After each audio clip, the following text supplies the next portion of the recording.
Welcome to the video on total joint replacements. My name is Leanne. I'm the orthopedic navigator at Northwestern Orthopedics. I work with all of you and your upcoming joint replacements.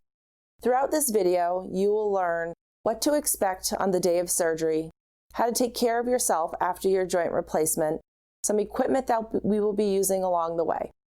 Please take notes of any questions that you may have. I may be contacted in the office at 524-8935. My number is also in your total joint replacement binder, along with the majority of the information that you will see in this video. I'd like to thank you for choosing Northwestern Medical Center and Northwestern Orthopedics for your surgical needs. It is required that you have a history and physical to be done with your primary medical doctor for clearance for surgery. This history and physical must be done within 30 days prior to your surgery date. 2 weeks before surgery, you will receive a phone call from a nurse in our surgical services department. During that phone call, they will review general questions and special directions, medical history, your medication list, and when you should stop eating, drinking, and certain medications that you should be stopping.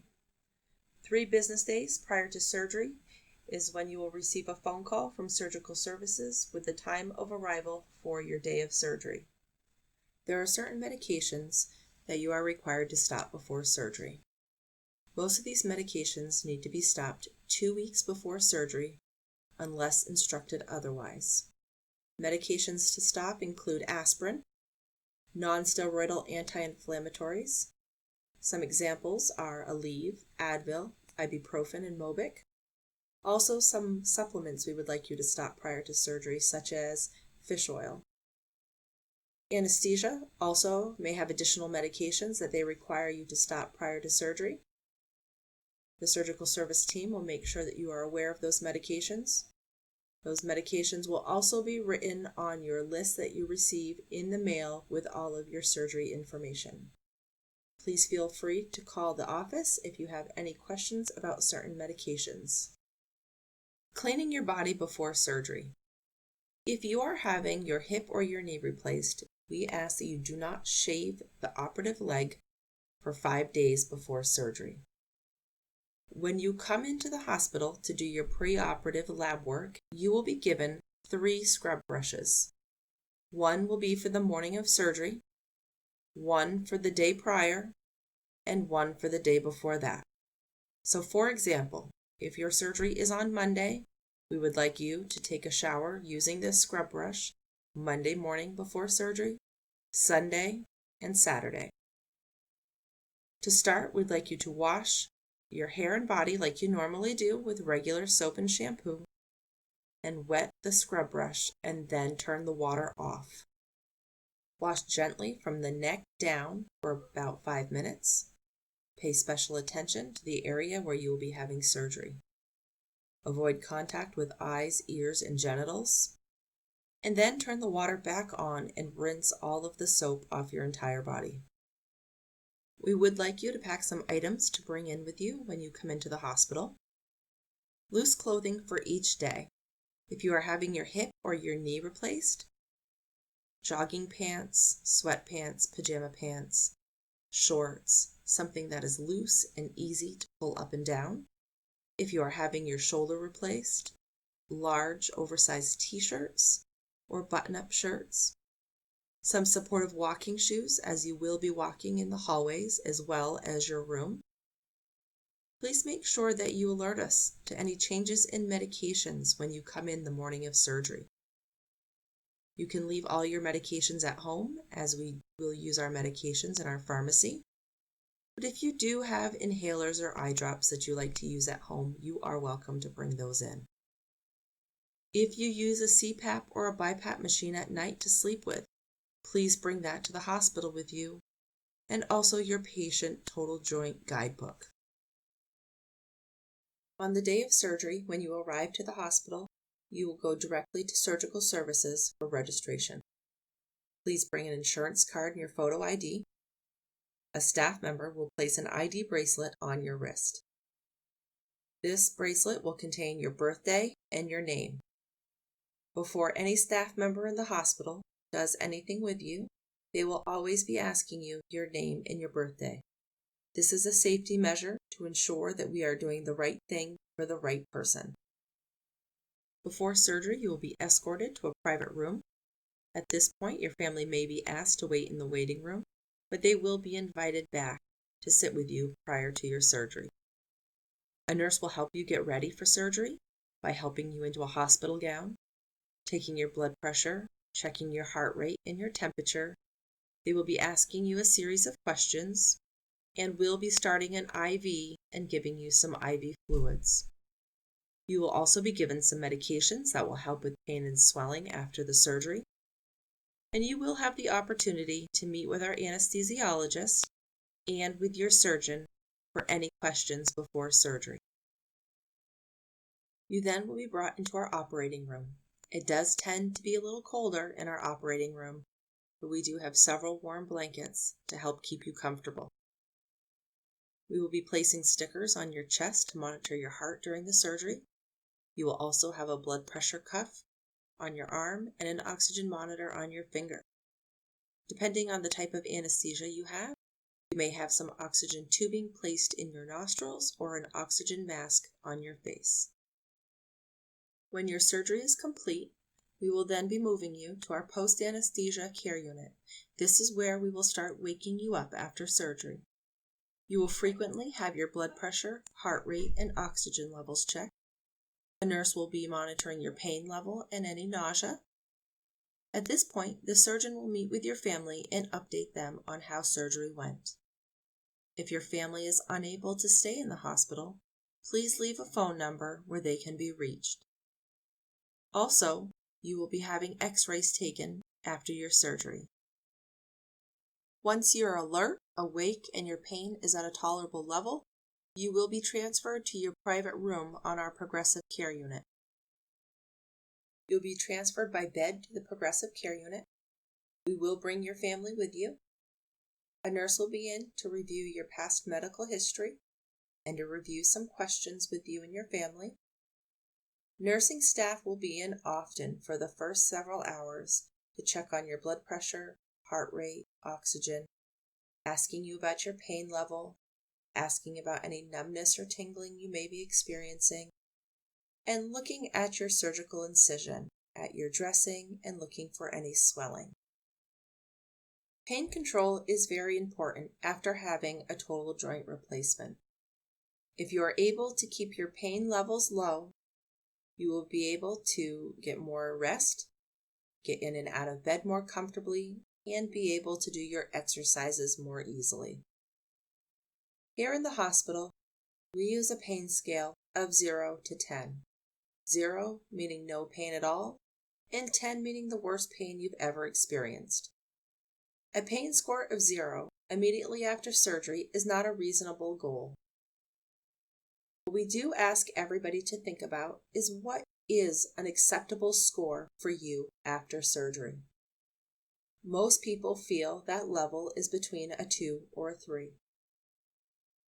You will have pain medications ordered for you by your doctor around the clock to help decrease pain and swelling at your surgical site. It is recommended to take this medication as ordered by your doctor. It is best if you ask for any additional pain medication when your pain level starts to rise. Do not allow your pain to get severe. When our pain levels are very, very high, an 8, 9, or 10, it takes a lot more medication and time to be able to get it down to a comfortable level. If you maintain good pain control, it takes less pain medication and less time to manage your pain overall. Please refer to the discharge instructions that are in the back of your blue total joint binder for more information on medications to help with pain control.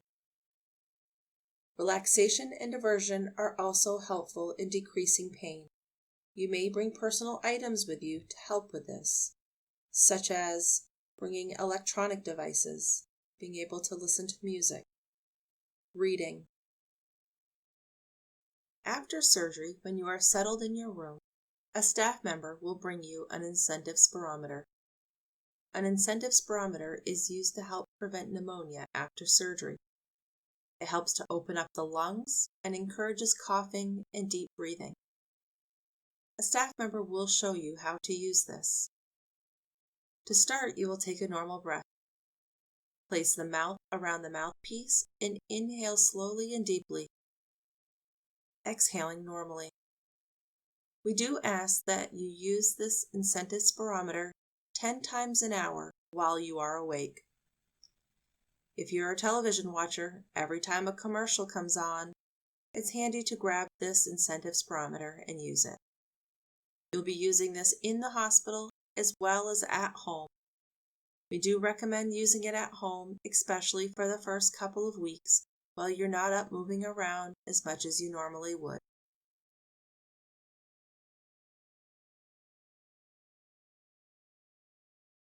Icing your hip after having a total hip replacement is one of the most important things that you can do.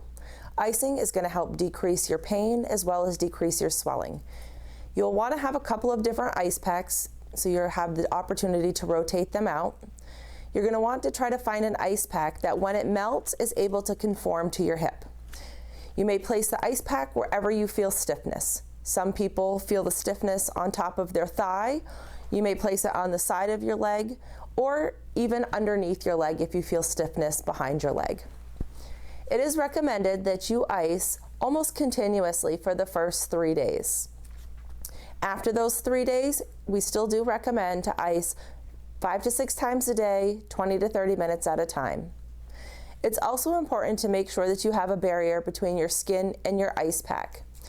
So if you're at home, you can have a thin layer of clothing, or you may place a towel or a pillowcase over your leg so the ice pack is not directly on your skin. Swelling and bruising are normal side effects of surgery. Swelling and bruising follows gravity. So while you have your hip replaced, you may notice some swelling down into your ankle, or you may notice some bruising streaking down your thigh.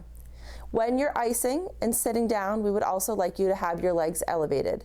If you have your legs elevated, then that's going to help decrease the swelling.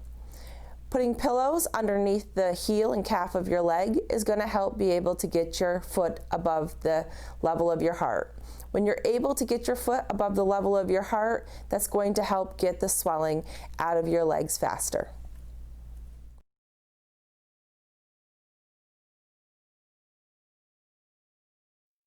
After surgery, while in the hospital, you will have a pair of our VenaFlows on your lower legs. These are to help prevent blood clots after surgery. It is recommended that you wear these VenaFlows on your lower legs at all times while not walking. Whether you're lying in bed or you're sitting in your recliner chair with your legs elevated, it's very important to have these on. The abductor pillow is a pillow that is placed between your legs as a gentle reminder not to put your knees together or cross your legs. The pillow would be used for the first 6 weeks after surgery and whenever you're lying down or even while sitting in a recliner with your legs elevated.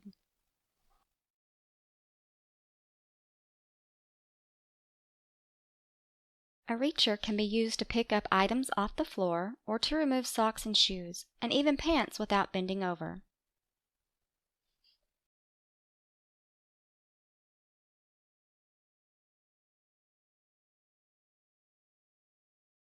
The clamp at the bottom may have a peg that is used to push off socks and shoes. To remove shoes, slide the peg end into the back of the shoe and push off.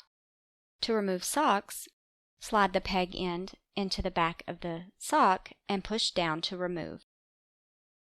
To use the reacher to put on pants, start by sitting in a chair or on the edge of the bed.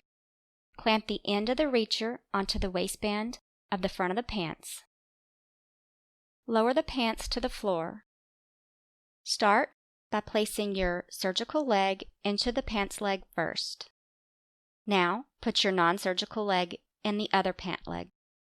Gradually pull the pants up to your knees until you can grab them with your hands.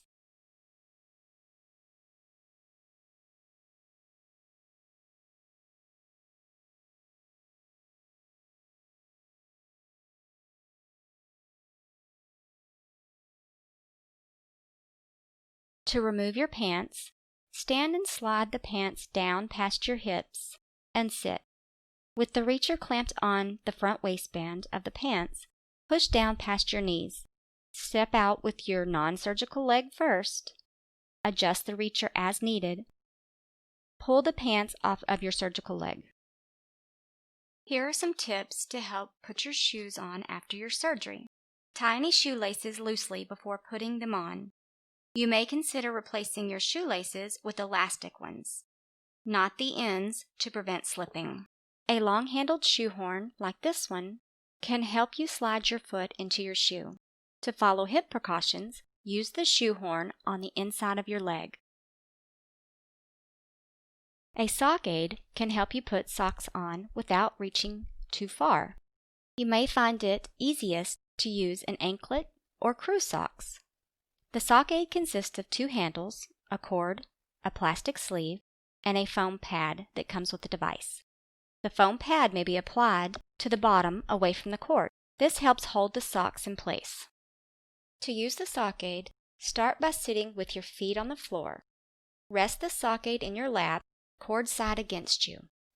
Pull the sock over the sock aid so that the toe is flush with the end of it. Your sock should come up to the knotted rope, but not over it. Lower the sock aid using the handles until you are able to put your toes into the opening. Point your toes and pull on the rope handles until the sock comes up over your heel and all the way on. Pull on one of the rope handles to release.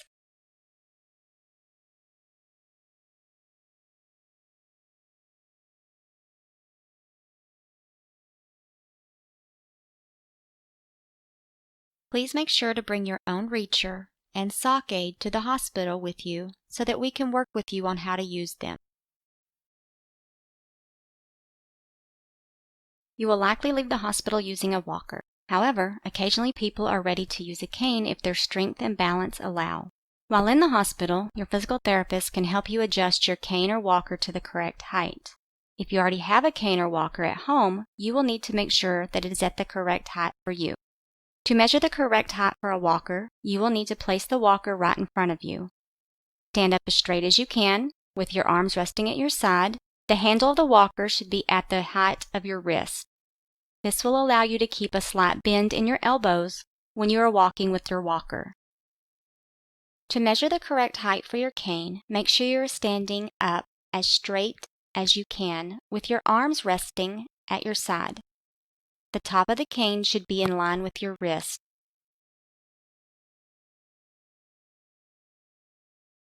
It is likely you'll be allowed to put full weight on your surgical leg after surgery. However, depending on your surgery, you may be asked to limit the amount of weight you put on your surgical leg. If this happens, your physical therapist in the hospital can help you understand your weight-bearing restrictions and can teach you how to move about while still maintaining these restrictions. On the day of surgery, most patients are allowed to put full weight on the operated leg. You will be out of bed with assistance on the same day as your surgery. Either our physical therapy staff or our nursing staff will assist you with this. Some patients are able to stand at the side of the bed, and some patients are able to walk to the bathroom. Studies have shown patients that get out of bed on the day of surgery ultimately have a better and faster recovery. Everyone will start with using a walker and progress to a cane as long as balance allows. The morning after surgery, blood will be drawn. Your surgeon and/or physician assistant will be around to see you while you are in the hospital. Most patients are able to go home the day after surgery. Some patients are even able to go home the evening of surgery. In order to be discharged home, you must be able to tolerate eating and drinking, going to the bathroom on your own. Your pain level must be under control. You must be able to get in and out of bed safely, and also demonstrate with our physical therapist how to do your home exercises, and the ability to go up and down stairs. Before leaving the hospital, a nurse will review with you your discharge instructions. Also, the medications that you should be taking while at home, and answer any questions you may have. If you do spend the night in the hospital, I myself will also be around to see you the day after surgery, after you've worked with your physical therapist, to ensure that our discharge plan that we have set before surgery is the right and safe plan for you. You will work with a physical therapist while at the hospital for exercises and increasing your mobility. The physical therapist will work with you on how to get in and out of bed safely, do stair training, education on how to get in and out of cars. They will make sure that you are familiar with your home exercise program and any precautions that you may have. We do have large recliner chairs in every room, and it is encouraged that you sit up in the chairs for all of your meals. Prior to this surgery, I have talked with you about our initial plans for physical therapy after surgery. The goal for the majority of our patients receiving a total joint surgery is for outpatient physical therapy. Home with outpatient physical therapy can lead to a quicker recovery and greater independence. Our therapists work closely with your orthopedic surgeon. Safety is our most important thing. If you do have difficulty getting in and out of the house, we will discuss the possibility of getting home health physical therapy in your home. If you are receiving your outpatient physical therapy at one of our Northwestern Medical Center sites, which include Cobblestone, Georgia, and Enosburg, you already have an appointment scheduled for you. If you are receiving physical therapy elsewhere, please call your physical therapy department and set up your outpatient physical therapy appointment. You should have your first appointment anywhere from 4 to 5 days after surgery. If you will be receiving home health services, a referral will be sent to the home health agency of your choice the day after your surgery. Home health will call you prior to arriving to set up a date and time for them to make their first visit. We recommend having someone stay with you or be available to you for the first week after surgery. We do work with you on being as independent as possible for at home. Having somebody with you is helpful for when it comes to meal times, helping switch out ice and ice packs, and somebody to help observe for any side effects that may come along with taking new medications. Having a place set up and ready for you when you get home is also a great idea. That place might be close to the bathroom. Have a table next to you where you can access all of your frequently used items, such as books, remotes, and drinks. Also, meals that are pre-made that just require reheating are very convenient ideas. If you are going to be spending the majority of your time at home, please make sure any dishes, pots, or pans are at a countertop level. That way, you are not needing to bend over to get into cupboards or to reach into cupboards that are high above your head. Please make sure that your home is set up for your safe return after surgery. Remove any scatter rugs that could cause tripping. It is recommended that you have railings on your stairways, grab bars or non-skid mats in showers or tubs, adequate lighting in rooms and hallways. We would like to prevent any tripping from dark hallways if you're up walking in the middle of the night. Beware of animals. Animals tend to be tripping hazards. Please refer to the home safety pages for more suggestions and your total joint replacement binders. Once you go home, it is encouraged that you get up every hour while awake to go for a short walk within your home. Bruising and swelling is to be expected after surgery. You may notice bruising or swelling at the surgical site, or down your leg on the surgical side, or down your arm on the surgical side. When resting, elevate your leg above the level of your heart to help reduce swelling. Icing at the same time will also help. If you're having a knee replacement, do not put a pillow under your knee. Make sure that the pillow is under your heel so that your leg remains straight when resting. Lifting your leg may be difficult after having a total knee or total hip replacement. We will work with you on different techniques that will help assist you to get your legs in and out of bed on your own.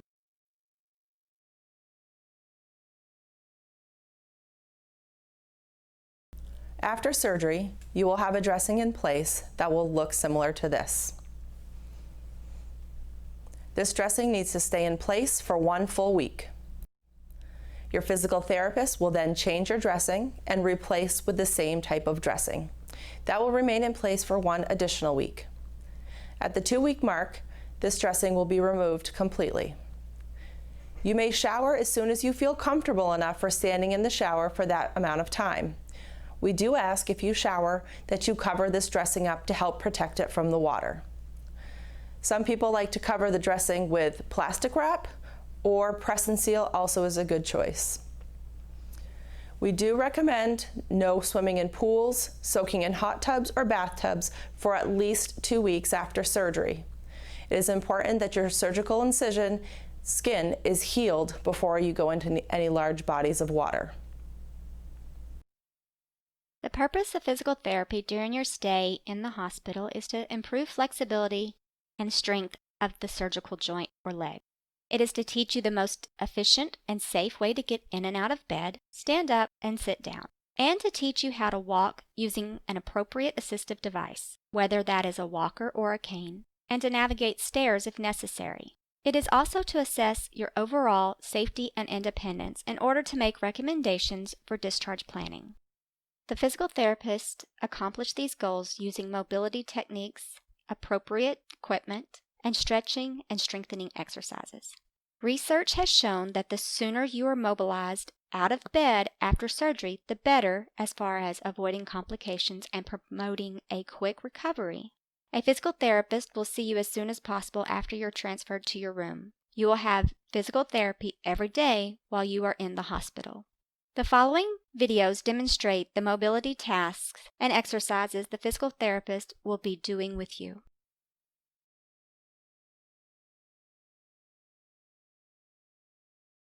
The biggest thing to remember after your hip surgery is what we call your hip precautions. There are 3 main precautions. First, do not bend more than 90 degrees at your hips. If you are sitting down and you put your hands on your knees, that will put you at about 90 degrees. Do not reach further than your knees. Do not bend over to pick something up. Do not sit with your knees higher than your hips. You may need a pillow in your chair to help you make sure your hips are higher than your knees. Second, do not cross your legs. You don't want your surgical leg to cross your midline. Use your abductor pillow when lying in bed or recliner. Be careful crossing midline when getting out of bed. The third precaution is not turning your surgical leg inward. Be careful of this when resting in bed and when moving to get out of bed, but also be careful of this when walking. If you are going to turn, do not plant your surgical foot and twist your body. You want to make sure you turn your feet as you turn.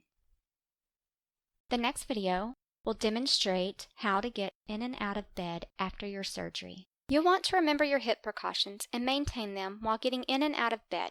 It is usually easier for people to get up on their surgical side. To get into the bed, you'll want to move your bottom as high as you can, seated on the edge of the bed, and angle yourself with your bottom towards the head of the bed.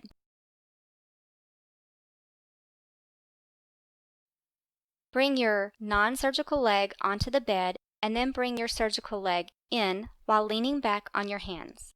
Use your arms and your non-surgical leg to scoot yourself into a comfortable position. To get out of bed, try to scoot your bottom to the side of the bed using your arms and your non-surgical leg. Bring your surgical leg off the bed, followed by your non-surgical leg, while keeping yourself lean back with your hands behind you to support you. Then move your bottom toward the edge of the bed. Chair transfers. When getting up from a chair, have your surgical leg out straight. and use your non-surgical leg and hands on the armrest of the chair to push yourself into a standing position.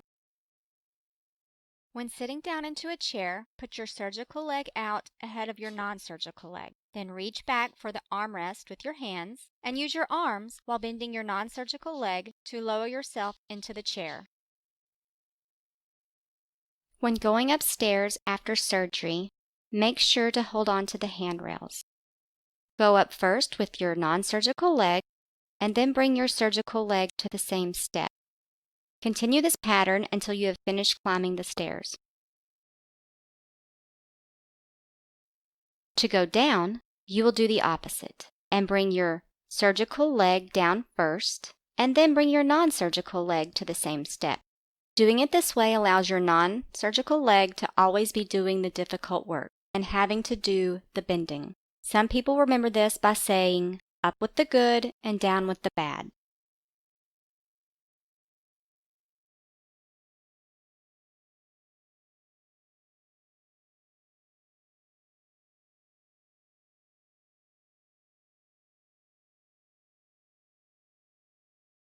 To walk with a walker, you first move the walker at a comfortable distance in front of you.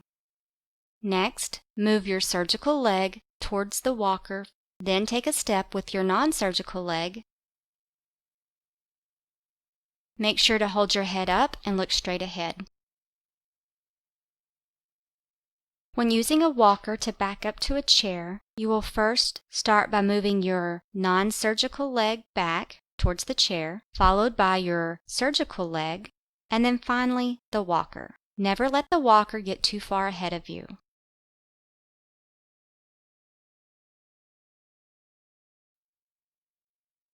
When using a cane, you will hold the cane in the hand on the opposite side of your surgical leg.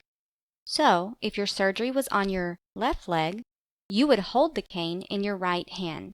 To begin walking with a cane, you first move the cane forward, then step your surgical leg forward in line with the cane, and then take a step with your non-surgical leg. As you get comfortable with this, you'll be able to move your cane and your surgical leg at the same time. This will allow you to walk in a more fluid pattern.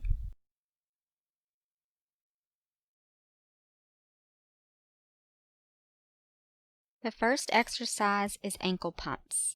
While lying down with your leg relaxed, gently bend and straighten the ankle through the full range of motion.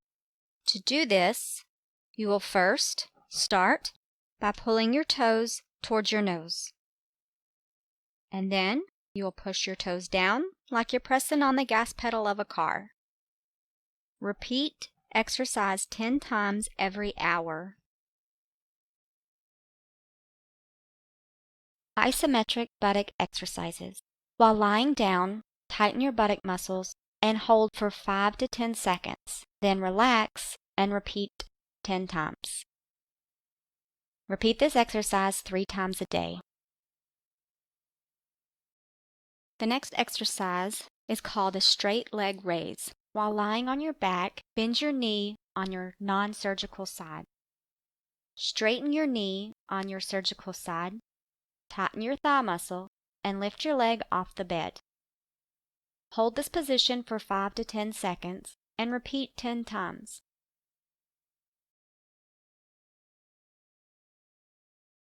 Repeat this exercise 3 times a day.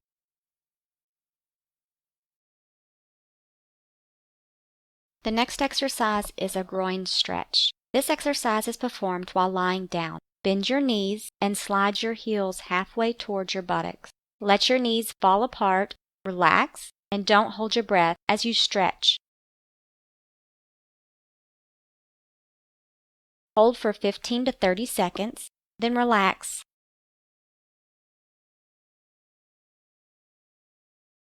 And repeat the exercise 5 times.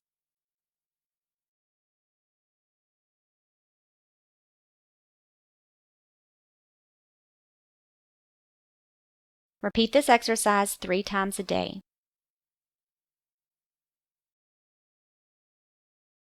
The next exercise is the supine hip abduction. While lying down, gently bring your surgical leg out to the side, keeping your knee straight. Hold this position for 5 seconds, and then slide your leg back. Repeat 10 times. Repeat this exercise 3 times a day.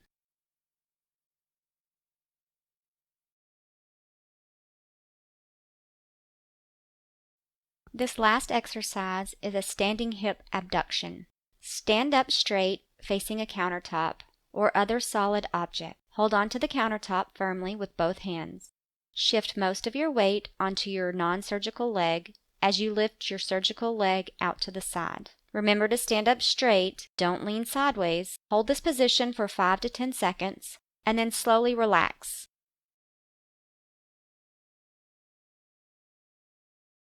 Repeat 10 times.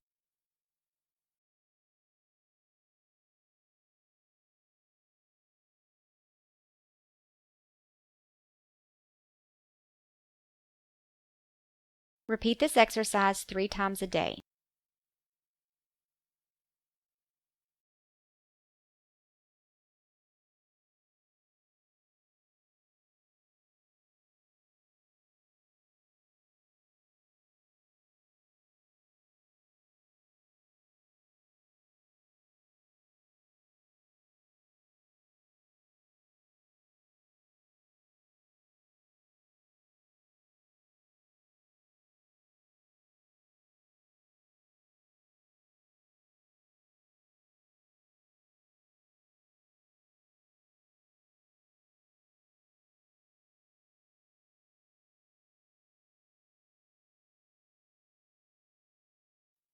After surgery, it is important that we prevent any blood clots from forming.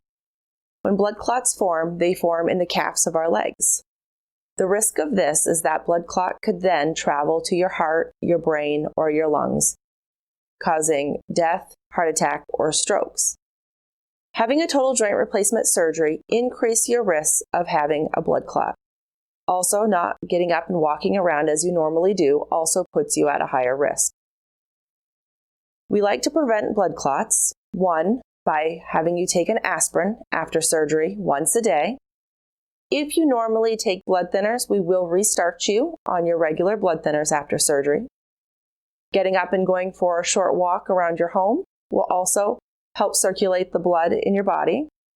And also ankle pumps as demonstrated in the physical therapy PT video.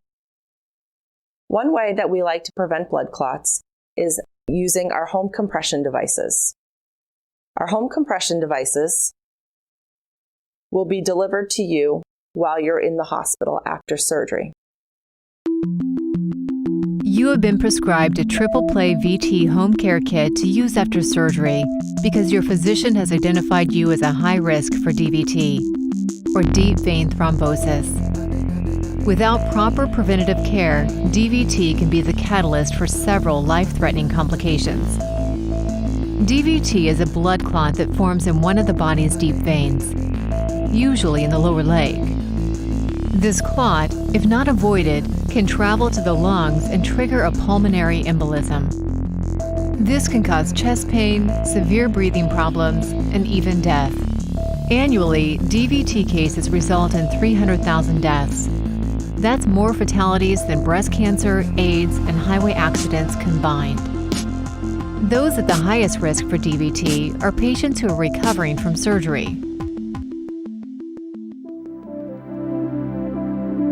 The triple play VT is a convenient and effective form of preventative care.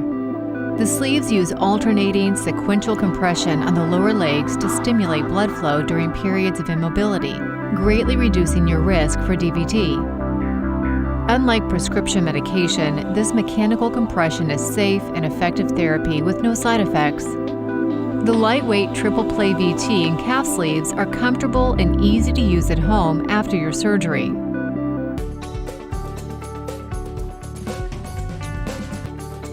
The triple play VT comes with 2 calf sleeves. Wrap one sleeve around each calf with a hose in back and pointing down, and secure with the Velcro tabs.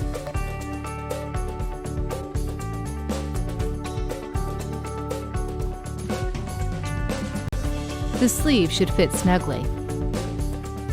Make sure the thumb tabs are depressed on the pump ports and connect each hose to the triple play VT into the ports marked Leg 1 and Leg 2. Make sure they click into place.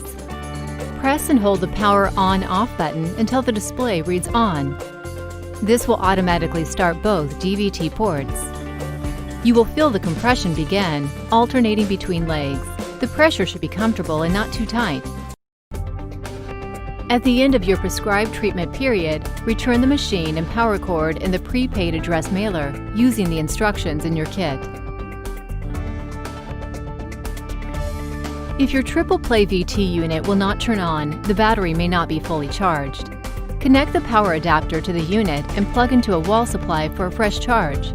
You may use the unit while it's being charged. If you cannot feel pressure on the calves, the sleeve may not be wrapped tightly enough, the air tubes may not be fully connected, or the sleeves may be damaged. Ensure that the sleeves are connected and wrapped properly. If this issue is not resolved, call customer service at 800-994-0464 for replacement sleeves. If the pump shows a high pressure alarm, remove any kinks from the tubing and be sure they are not tangled or constricted. Turn the pump off and back on again. If the pump shows a low pressure alarm, ensure that the tubing is properly connected and the sleeves are wrapped tightly enough to fit 2 fingers between the wrap and the skin. Turn the unit off and then back on to try again. If a low alarm persists, call customer service. A BL alarm indicates the battery charge is low. Connect the charger to a wall supply to recharge. If the pump is no longer charging, contact customer service. Transitioning home after surgery should be a time of recovery, not risk. It is extremely important that you follow your physician's advice to help prevent this life-threatening condition. For questions about getting started with your DVT prevention therapy, talk to your healthcare provider or call 800-994-0464.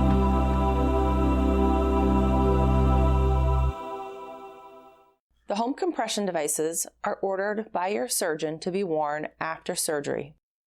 We would like you to wear these home compression devices on your lower legs for the first 30 days after surgery. We'd like you to be wearing them whenever you're not up walking around. That does include nighttime when you're sleeping. Included in the box that comes with the device is directions on how to use the device, as well as information on how to prevent blood clots. After the 30 days, this device does need to be returned to the manufacturer. You may do that one of 2 ways. Everybody has a follow-up in the office around 4 weeks after surgery. You are welcome to bring the box and all of its contents into the orthopedic office, and I will make sure to mail it back to the manufacturer. You also are welcome to do that yourself. There are instructions on the inside cover on how to return the device. The manufacturer would only like the device box and the charger back. We do not return the wraps. There is a pre-stamped envelope that does come in all of the boxes as well. This device is treated just like a medication where it does require a prescription. We do bill your insurance company for the use of this device. When the device is brought to you while you're in the hospital, you will have a form to sign. Your signature on the form will represent that you received a box, that you understand that the box does need to be returned to the company after you are done using it. It also gives permission to send your insurance information and any medical information to this company as well. If your insurance does not cover this device, the company will charge you up to a $145 rental fee for the month. If you have any questions or concerns, you are welcome to contact myself or the company. When you come into surgical services to do your pre-surgical blood work, you will be handed a questionnaire. The questionnaire is called a global health form. This global health form is similar to the questionnaires you receive in your doctor's office. What we would like you to do is go through and mark down how you feel your physical, mental, and emotional health is. Also, you will be given what we call an outcome form. This outcome form is a questionnaire that will be asking about your pain and how much your pain has been affecting your daily living. We would like you to make these scores based on what you have experienced for the last week. You will receive this paper, as mentioned, when you come in for your pre-surgical blood work. Also, you will receive this after your surgery whenever you come into the orthopedic office. The main point of having a joint replacement surgery is to help relieve your pain. These forms help us be able to track how much pain you had before surgery and how much relief you have had with the surgery.